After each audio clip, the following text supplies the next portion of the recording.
কোন সংবিধান? এটা আওয়ামী লীগের তৈরি করা সংবিধান, তার নিজের স্বার্থে, দলের জন্য। এই সংবিধানকে কেটে আর এক তৃতীয়াংশ তারা পরিচিত একজন ব্যক্তিত্ব, যেখানে কোনো প্রশ্ন করা যাবে না, কারণ কোশ্চেন। সংবিধানকে ব্যবহার করে বারবার মানুষের উপর অত্যাচার করা হচ্ছে।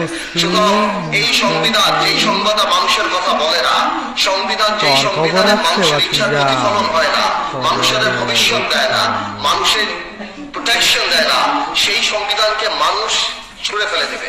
72 সালের রাষ্ট্র প্রতিষ্ঠিত হয়েছে যে সংবিধানের উপরে, সেই সংবিধান ছিল একটা ফ্যাসিস্ট রাষ্ট্রের কাঠামো, এবং সেইটার বিরুদ্ধে দাঁড়িয়েছেন। দাঁড়ানোর ছিল রাজনৈতিক কর্তব্য।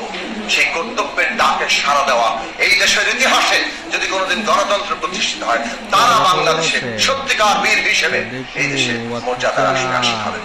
আর যারা আপোষ করেছিলেন তাদের স্থান